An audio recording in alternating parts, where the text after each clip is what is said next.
distingués invités, mesdames et messieurs les journalistes et professionnels des médias, mesdames et messieurs, c'est avec un plaisir renouvelé et un désir toujours aussi ardent d'informer et d'échanger que je vous retrouve ce jour, à 2 mois du scrutin présidentiel d'octobre, pour passer en revue les points essentiels de l'actualité politique nationale dans le cadre de notre tribune habituelle dénommée les rendez-vous du RHDP. Au nom donc de mon parti, le RHDP, je voudrais vous adresser la cordiale bienvenue et vous remercier de répondre toujours à chacune de nos invitations avec autant de spontanéité, signe de l'intérêt sans cesse croissant que vous portez à nos rencontres. Soyez-en remerciés. Mesdames et messieurs les journalistes, nous sommes aujourd'hui le mercredi 20 août. La présidentielle arrive à grands pas. Le RHDP continue de s'organiser et de peaufiner sa préparation pour répondre non seulement présent à ce rendez-vous électoral qui est crucial, mais surtout le remporter dès le premier tour. Le candidat de notre parti, son Excellence M. Alassane Ouattara, procédera dans quelques jours au dépôt de sa candidature. Ce sera un grand moment de notre marche vers la victoire. Il est bon de souligner qu'en tant que parti majoritaire, le RHDP a honoré son statut en réunissant sans coup férir les parrainages nécessaires dans toutes les régions et districts de Côte d'Ivoire pour permettre à son président de boucler son dossier de candidature. Nous voulons ici nous réjouir par ailleurs du fait que, comme le laissent croire certaines annonces, d'autres acteurs politiques aient pu relever le défi du parrainage citoyen pour se conformer à nos textes de loi. Cela est de bon augure pour une compétition électorale ouverte et pour la démocratie. Mesdames et messieurs, à l'occasion de la célébration du 65e anniversaire de l'accession de notre pays à la souveraineté nationale, le président de la République, son Excellence M. Alassane Ouattara, a fait une importante adresse à la nation. Une fois de plus, le chef de l'État a démontré qu'il demeure un leader à l'écoute de son peuple. Des mesures sociales fortes auxquelles personne ne s'attendait en raison d'un contexte économique mondial marqué par des incertitudes ont été annoncées pour renforcer le pouvoir d'achat des fonctionnaires et agents de l'État, d'une part, et des retraités du secteur public, d'autre part. Cette décision, qui fait suite à une série de revalorisations salariales des fonctionnaires, traduit la volonté du chef de l'État de faire bénéficier à ses concitoyens les retombées de l'embellie économique que connaît notre pays. Le faisant, il renforce non seulement le pouvoir d'achat des fonctionnaires, mais il leur donne aussi et surtout de réels motifs d'espoir en un avenir meilleur. Ainsi, à chaque fois que les moyens de l'État le permettent, la condition sociale des fonctionnaires et des masses laborieuses est impactée positivement.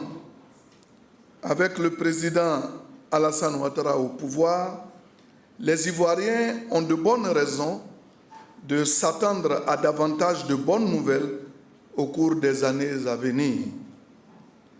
Dans le cadre de cette adresse solennelle, le président de la République a également rappelé le chemin parcouru, les progrès remarquables enregistrés dans tous les domaines, les performances économiques, les infrastructures routières, énergétiques, sanitaires, scolaires et l'embellie de la situation sécuritaire globale du pays, etc., etc.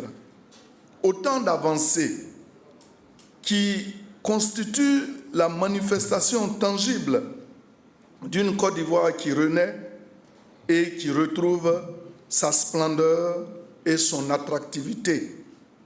La ville de Bouaké, cité haute des festivités de l'indépendance, est une illustration parlante.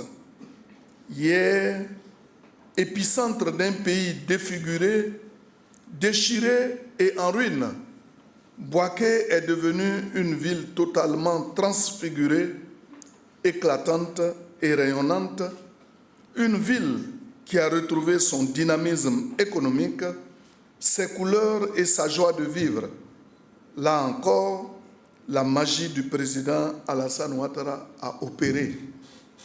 Lors de cette adresse solennelle, le président Alassane Ouattara a en outre tenu à rassurer ses compatriotes relativement aux élections à venir.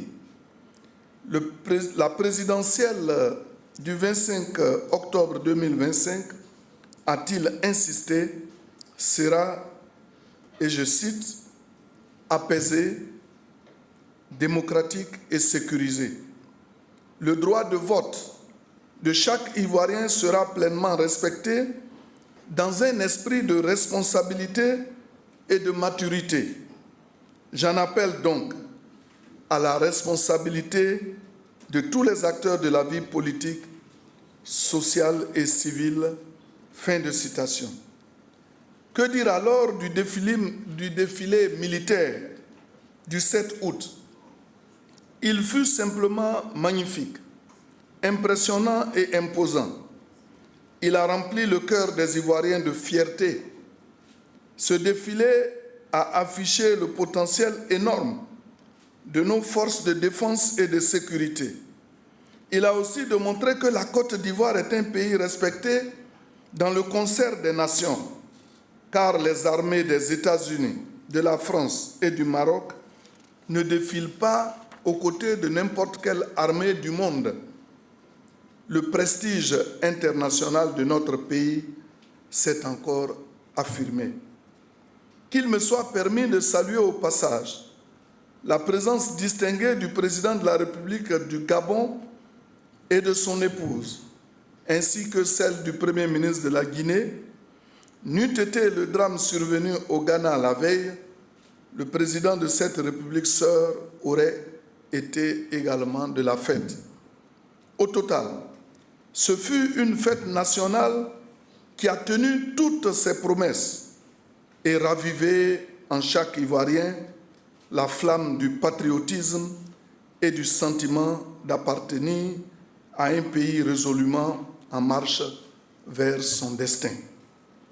Mesdames et messieurs, en dépit de ces assurances fortes et des appels à la responsabilité, force est de constater que certains acteurs politiques, toujours les mêmes, continuent de ramer à contre-courant en s'investissant à fond dans l'exacerbation des tensions sociales et dans la surenchère politique, en s'illustrant dans la défiance contre les institutions de la République et en poussant insidieusement leurs partisans à commettre des actes de désordre et de violence dans l'unique but d'empêcher la tenue du scrutin.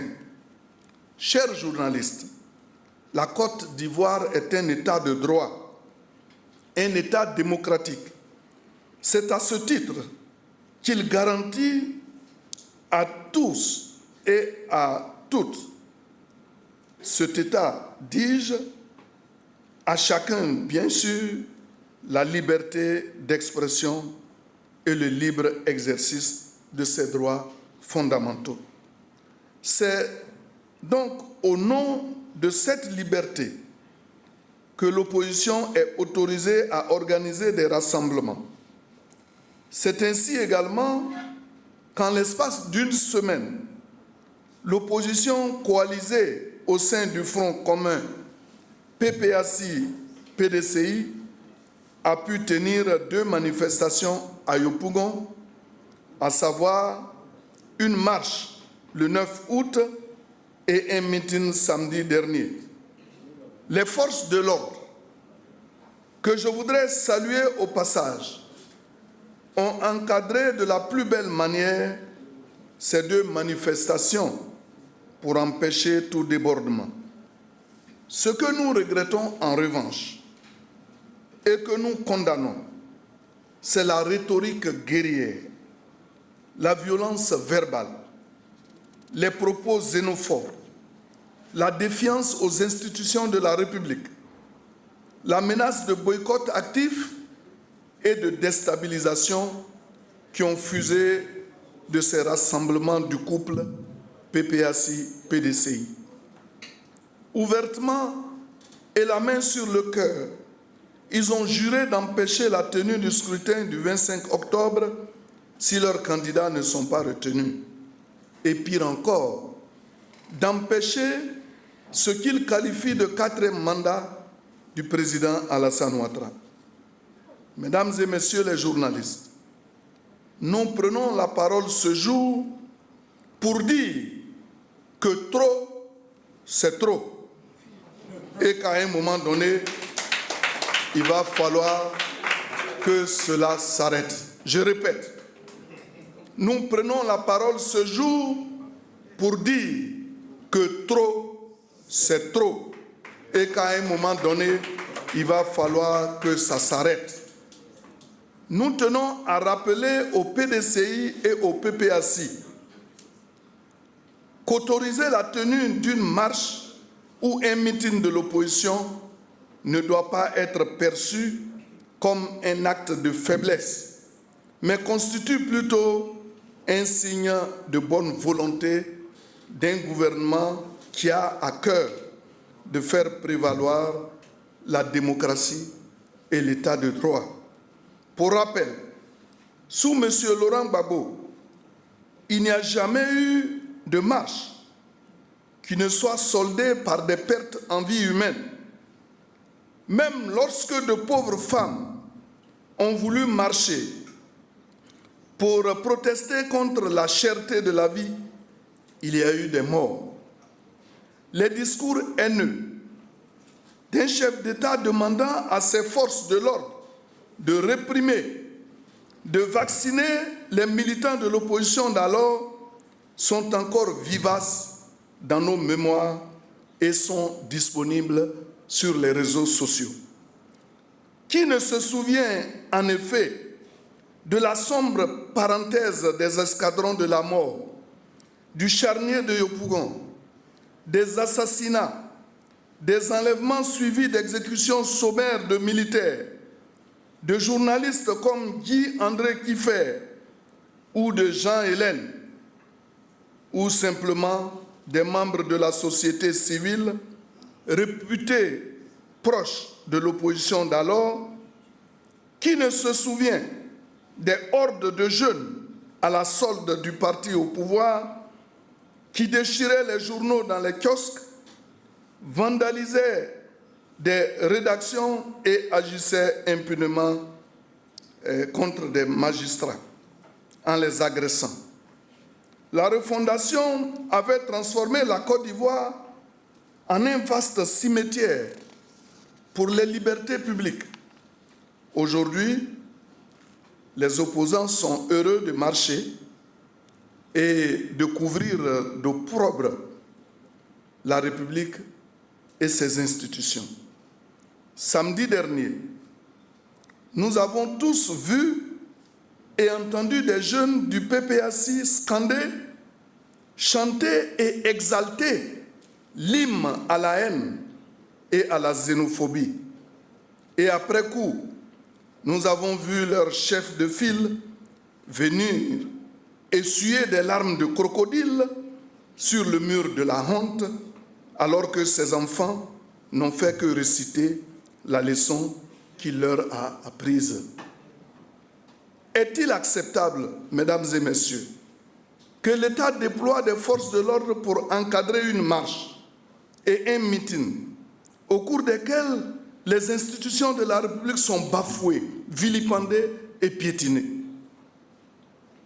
Mesdames et messieurs les journalistes et professionnels des médias, il est clair et établi que l'opposition n'a pas d'autre agenda que de boycotter activement les élections à venir, comme elle le fit en 2020. Les manifestations qu'elle organise n'ont pas d'autre but que d'entretenir un climat de tension et préparer ainsi ses militants à passer à l'acte le moment venu.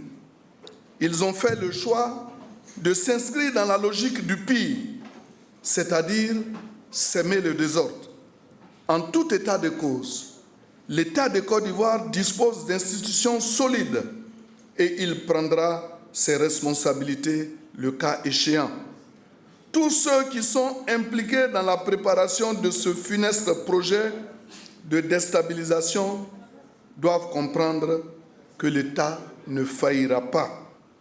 Certaines personnes dans notre pays ont tendance à croire que la pratique de la politique est une sorte de parapluie atomique qui permet de tout faire et de tout dire sans crainte d'éventuelles représailles judiciaires. Cette époque est révolue si elle a une fois existé par le passé. Aujourd'hui, si vous cassez, vous payez cash. Si vous tuez, vous en payez le prix. Que ceux qui s'agitent et qui font du n'importe quoi réfléchissent par deux fois avant de se lancer dans cette aventure à haut risque, car la justice ivoirienne est en état d'éveil permanent. Notre pays aspire à aller de l'avant, à continuer sur sa trajectoire de développement et à améliorer les conditions de vie des populations, à donner des emplois aux jeunes, renforcer l'autonomisation des femmes, développer des infrastructures, améliorer la santé et promouvoir une éducation et un enseignement d'excellence.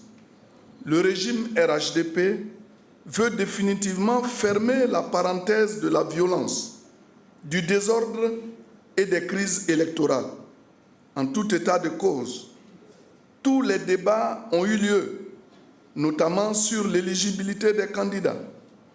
Des opinions ont été exprimées à l'aune de la loi électorale et de la Constitution. La parole sera donnée au Conseil constitutionnel, juge suprême des élections, de se prononcer sur les candidatures déclarées et nous serons tous soumis à la décision du juge constitutionnel. Pour conclure, le RHDP voudrait réitérer son appel au calme et à la sérénité. Les élections auront lieu aux dates indiquées. Elles seront apaisées et démocratiques. Nous demandons aux Ivoiriens de continuer de vaquer à leurs occupations et de ne pas avoir peur. À nos militants et sympathisants et à tous les Ivoiriens épris de paix et de développement, à tous nos jeunes, nous leur demandons de se mobiliser pour faire triompher le président Alassane Ouattara, le candidat qui a réussi à réconcilier la Côte d'Ivoire avec la paix et le développement, et les Ivoiriens avec le travail et la prospérité. Je vous remercie de votre bienveillante attention.